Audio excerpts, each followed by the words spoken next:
Hello. Welcome to day 149. So tomorrow is day 150. It's kind of amazing how fast this goes, isn't it? um, so what I want to do today is just review a couple of important points from the previous week and then just kind of give you an idea of what's coming in the upcoming week. You might remember in an earlier video, I mentioned that NTI Matthew and NTI Mark are a bit of a warm-up. Kind of like, I don't know if you've ever taken an aerobics class, but, the first 5 to 10 minutes of the aerobics class is kind of like a warm-up.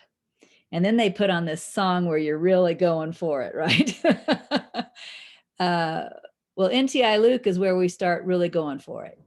And we are in the really going for it part now.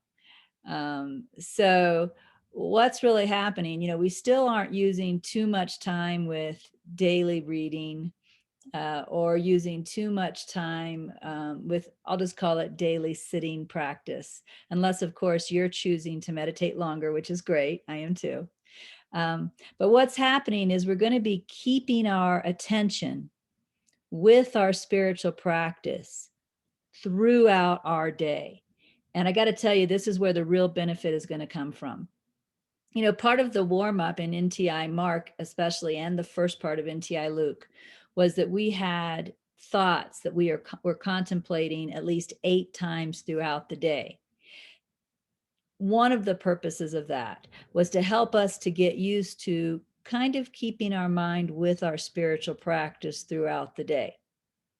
Because, of course, what a lot of people do is if they're doing a morning practice or an evening practice, their mind is with their spiritual practice then. But then when they get into the day, get into their job or their family or whatever their day entails, it kind of leaves them. They forget about their spiritual practice and they're totally involved in the world. In fact, the Buddhists kind of have a term about this. They talk about that you're only meditating when you're seated on your cushion, right? And when you get off of your cushion, you forget about it. So where the power of the 500 days with NTI comes from, since we aren't spending a lot of time sitting on our cushion, where the power of 500 days with NTI comes from is being able to keep our mind with a spiritual practice throughout the day, regardless of what we're doing. So you can still do your job. You can still be with your family. Whatever it is that you do that, but you're keeping your attention with your spiritual practice too. For example, in this last week, one of the big consistent things that we were paying attention to is whenever we noticed our thinking really kicking in, trying to figure something out, we attempted to ask, what am I to do now? To shift to the inner guidance. And again, this is really useful as long as you remember to do it. So pretty much from now on, for the rest of the 500 days, which is what, 350 more days, for the next 350 days, which, think about it, that's almost a year, right? There's 365 days in a year. So pretty much for the next year, we are going to be focused on keeping our attention with that day's spiritual practice. And again, this is where the oomph is. This is where the healing comes from. This is where the awakening comes from. This is where the undoing of conditioning comes from. This is how this course will work.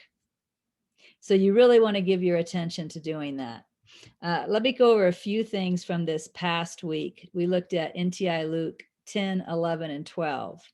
And the first thing I want to share with you is from NTI Luke chapter 11, underneath verses 1 to 13. This is where the Holy Spirit is talking to us and says, my thoughts are these. They are thoughts of forgiveness, love, acceptance, gratitude, and rejoicing. So we could almost call that 5 categories of thought, which are described as Holy Spirit's thoughts, or we could just say there are real thoughts, or there are thoughts that come from the true self, or thoughts of the right mind. Again, those are forgiveness, love, acceptance, gratitude, and rejoicing. And one of the things you're going to find in the week that's coming up is we're going to do a lot of work with those five thought categories. So you'll see those again this coming week. NTI Luke chapter 11 says, whenever you are not listening to my thoughts, you will know, because you will not be at peace and you will not be happy. And we spent one day in the past week noticing when we were happy, right? And then looking to say, is there a judgment in my mind right now, or am I in acceptance? We also noticed when we were unhappy, and then the same thing, look, is there a judgment in my mind, or am I in acceptance? And if you really paid attention to this exercise throughout the day and really noticed when you were happy, one of the things you may have noticed is that whenever you were happy, you were not in judgment. You were in a state of acceptance, maybe temporarily, but you were in a state of acceptance. And acceptance, again, is one of these Holy Spirit thoughts, right? So it's kind of funny, like, I love Reese's peanut butter cups. And in fact, lately I've been eating the peanut butter lovers Reese's peanut butter cups. And when I eat them, what I do is I actually eat all the way around the edge first, very, very slowly, really savoring each bite. Then I begin eating in towards the middle, and I just really pay attention to the flavor. And I'm always happy when I'm eating a Reese's peanut butter cup. However, what most people do is it's a projection confusion. They project their happiness onto the object. So they might say, Reese's peanut butter cups make me happy. That's not true. And that's what we're looking at. And that's really important here. What's happening is when I'm eating that Reese's peanut butter cup and I'm focusing on that Reese's peanut butter cup, I am not judging. I'm in total acceptance of that experience, total acceptance of that flavor, total acceptance of the way I choose to eat the Reese's peanut butter cup, right? Let's imagine that I had a judgment in my mind that I shouldn't do that. And while I'm eating the Reese's peanut butter cup, I'm thinking, oh, you are such a fat pig. I don't know why you do this, whatever. I'm not going to feel happy. So it's not the Reese's peanut butter cup that makes me happy. It's whether I'm in acceptance or whether I'm in judgment.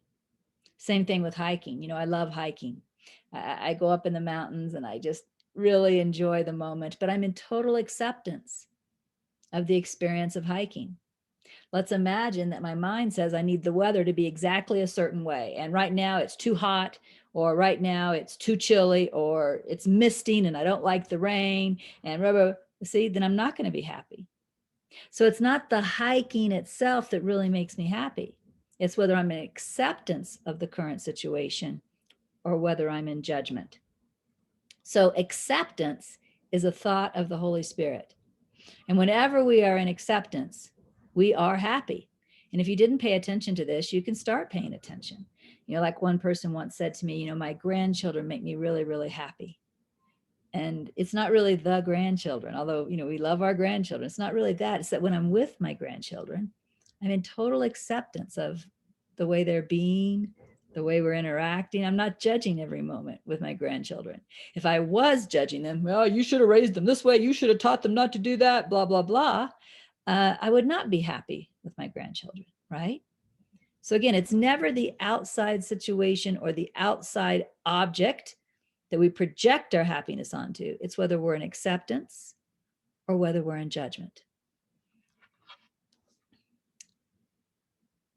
Another thing that I wanted to review, also from NTI, Luke chapter 11, this time from verses 14 to 28.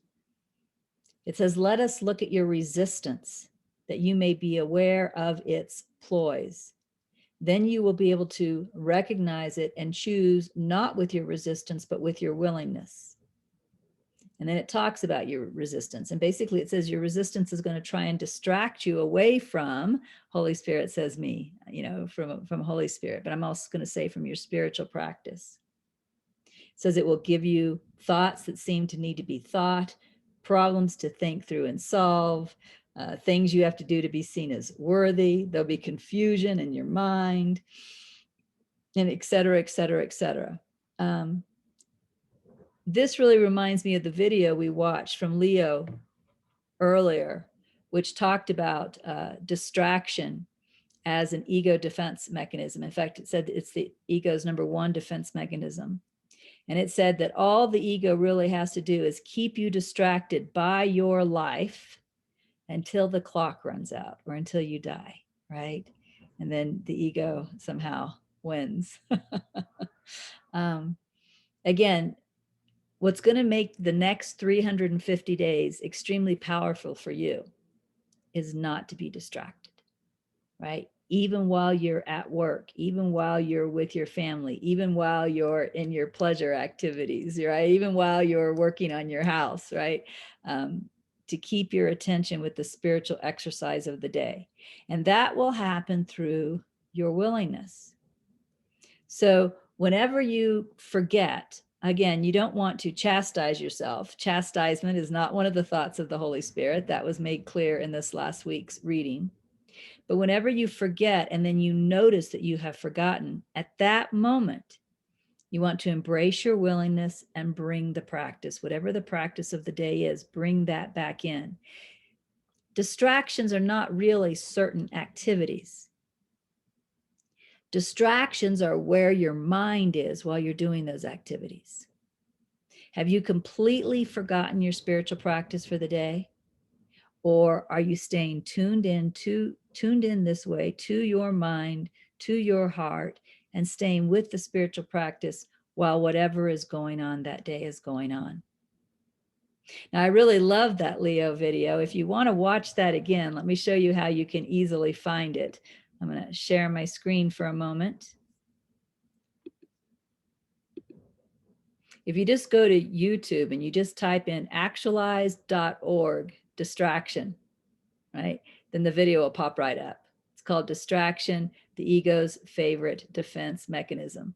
Actualized.org, that's Leo's website. And then just the word distraction will be enough to bring that back up for you. And you can watch that again if it interests you. It was a really good video. So if you have time, it's about 1 hour and 4 minutes long. Let me move to what else I wanted to share. Oh yeah, a useful question to ask whenever you're prompted to fill your time with distraction is, what is it for? Again, I want to say that it's not what you're doing typically. That's the problem. Whatever you're doing typically is what you need to be doing in that moment. It's where your mind is, where your attention is while you're doing it. So when you ask that question, what is this for? You might find, I'm just trying to get some pleasure now. Or you might find, I'm trying to get this done right so people won't think I'm an idiot. Or you might find, I'm trying to get this done so people will approve of me. Or, who knows what all you're going to find. It's that thought, that motive that is making the current activity a distraction. So once you see that, you can then ask, now, what do I want? It's kind of like saying, what do I want this to be for, right? What do I want? I want to heal. I want to awaken. I want to get to that point where I have consistent peace. All right, then let me bring my daily spiritual practice back to this moment. And then the exact same activity is no longer a distraction. So again, I'm just emphasizing that for the next 350 days, we want to keep our mind with the spiritual practice that's assigned for the day. And a distraction can be anything that we're doing where we let our attention go away. But at any point, we can bring our attention back and it's no longer a distraction. Yeah, NTI Luke chapter 12 said the work that we're going to do now is a work of being aware, not of the world, but of our thoughts about the world. So again, when we get totally caught up with outward attention, we're distracted. When we're paying attention to ourselves, noticing what's going on with us with awareness, we are not distracted. Whenever you look at anything with the body's eyes, there are thoughts in your mind about that thing. What we want to do is start noticing, what are the thoughts in my mind? How is my mind interpreting this situation, this person, et cetera, et cetera? The thoughts that come into your mind seem automatic without any awareness or evaluation on your part. What we're going to be doing is bringing both awareness and evaluation, which is often called inquiry. We're going to start questioning our thoughts to see if we want to believe them or if we want to let them go. You make unevaluated judgments about the work you do, the relationships you have, the pastimes you choose, and the person you think of as yourself. These unevaluated judgments define everything and everyone within your world. This is called being unconscious, right? Unevaluated judgments. It's like almost like I'm a robot. I mean, a thought comes in the mind, I don't like her. I'm like, oh, I don't like her. And I never question that thought. I never look at that thought. I never ask if I want the feelings that come with that thought. So I'm making an unevaluated judgment and I'm being driven like a slave or like a robot by the thoughts that come into my mind. That's called being unconscious. And what we want to do is to become conscious awareness, where we're coming from, and this will happen, a state of peace as we notice the thoughts that come into the mind and either choose to embrace them or choose to let them go, because they either are or are not in harmony with our spiritual aspiration. In order to do this work, Holy Spirit says, I ask you to slow down your pace a bit. Because the truth is, when we're rushing through life, we are not paying attention to these thoughts. We are being driven by them. So I ask you to slow down your pace a bit. Find a way to reduce the distractions in your life, which means attention out. Find a way to reduce the attention out situations so that you can bring more attention this way. Find a way to reduce the distractions in your life so you can take the time to become aware of thoughts, right? That's all we're asked to do here. And then here are some questions you can ask when evaluating a thought. What are these thoughts? What are they saying to me? Why am I listening to them? Are they thoughts of love? Right. Now, listen to this also from Luke chapter, I think we're in Luke chapter 12 now. You may ask why you should do this work, especially when there's resistance telling you that you have better things to do with your time. That's probably going to show up for just about everybody taking this course. I don't have time to watch my mind. I don't have time to question my thoughts. You want to realize that's resistance. That's distraction. That's how the ego is just trying to run the clock out until you die so that you don't wake up, right? You're going to be able to do everything that you need to do and do this work too. That's the way this was set up. This is not a spiritual path of meditating for 4 hours a day or 6 hours a day or 12 hours a day, right? This is a spiritual path that has some seated practice, yes, because that gives us the inspiration and the daily bread that we need for the day. But the majority of it is being out there doing whatever it is that you do, but keeping your aware attention this direction while you do it. So since you're still out there doing what you do, you have time for this. You just have to get in the habit of turning your attention this way instead of always having your attention out. It also says in NTI Luke chapter 12, do not worry about your progress on this path that you travel to healing. To be on the path and aware of the path and thinking of the path is enough, which means as you go through your day, if you are doing your best with whatever the daily practice is, that's enough. The mind will come in and say, hey, I've been doing this for, 3 weeks. I shouldn't be seeing judgments anymore. Oh, You know what you just did? You just judged by saying, I shouldn't be seeing judgments anymore. You just judged, right? By trusting that if you're just keeping your mind with the practice and doing your best all the time, that even though you can't see it yet, you are progressing, that's being an acceptance of what's happening. That is a thought of the Holy Spirit. So you don't want to be judging your progress, thinking you should be moving faster. You just want to keep your attention with the practice as much as possible. And whenever you notice your attention has moved away from the practice, bring it back right then. That's all that's being asked. Keep your attention with the daily practice as much as possible. And whenever you notice that your attention has gone away from the daily practice at that moment, just bring it back. And that is enough. We saw this in NTI Matthew chapter 13 too. This advice keeps being given to us, so it must be true advice. It must be helpful advice. And I think that's all I wanted to review. So let's look ahead to the next week. The next week, you're going to see something a little different. You're not going to be reading every day. This week, on some days, instead, you're going to be asked to listen to small portions of an audio. For example, on day 150, you're going to be asked to listen to the first 10 minutes and 30 seconds of a particular audio of an NTI Luke teaching. You're also going to have a daily practice that's working with those thoughts of the Holy Spirit: forgiveness, love, acceptance, gratitude, and rejoicing. On day 151, you'll listen to 19 minutes and 10 seconds of a particular audio. And then again, you'll work with forgiveness, love, acceptance, gratitude, and rejoicing.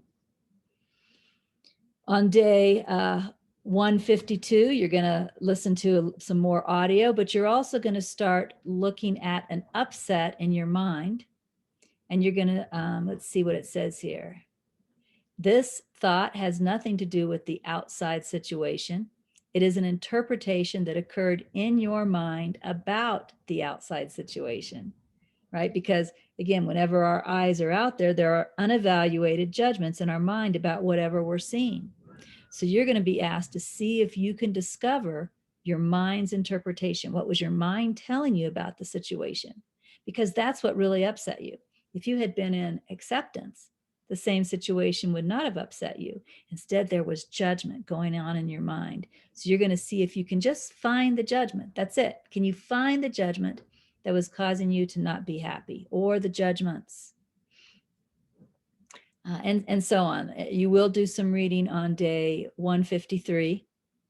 And on day 154, it looks like you will do some reading. And again, you'll have assignments each day. Day 155, a little bit more reading, right? Also, on day 154, you're going to have another do nothing guided meditation that you can choose from as your option that day. So again, here we go. Here we go. Stay with the practice throughout the day. Do your best with the practice. When you got distracted and you notice it, just come back to the practice. That's really all that's asked. We're in a very powerful place now. This is where the healing happens. Don't judge your progress. Just do the work. 350 days. Let's find out what happens. All right. I'll see you next week. Enjoy the week. Bye.